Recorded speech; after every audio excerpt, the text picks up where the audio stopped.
హరీష్ రావుకు MLA Komatireddy Rajagopal Reddy strong కౌంటర్లు ఇచ్చారు. 10 ఏళ్ల బీఆర్ఎస్ పాలనలో తెలంగాణను సర్వనాశనం చేశారని మండిపడ్డారు.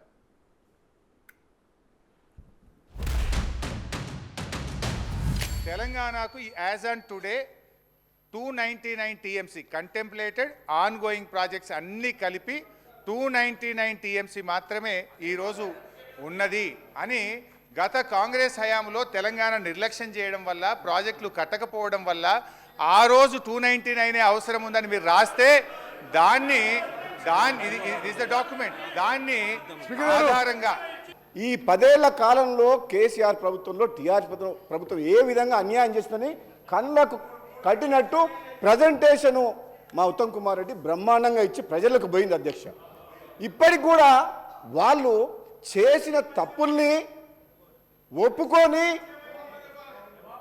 మా కుటుంబ దాహం కోసం, అధికార దాహం కోసం, అవినీతి కోసం ఆ వైఎస్ జగన్ తోటి ఒప్పందం కుదుర్చుకొని ఈ ఎంపీ సీట్లు అయితోటి బీఆర్ఎస్ అనే పార్టీ పెట్టి ప్రధానమంత్రి కావాలి, నేను నా కొడుకుని ఇక్కడికి ముఖ్యమంత్రిని చేయాలని ఒక ఆలోచన, దుర్మార్గమైన ఆలోచనతోటి తెలంగాణ ప్రజలకు అన్యాయం చేసిన మాట వాస్తవం.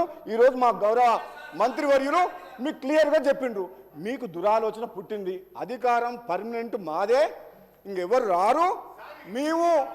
మీరు ఏనాడైతే బీఆర్ఎస్ అని పార్టీ పెట్టి తెలంగాణ పదం తొలగించిండ్రో తెలంగాణ ప్రజలతో ఉన్న పేగుబంధం తెగిపోయింది, మీ పని కథం అయిపోయింది.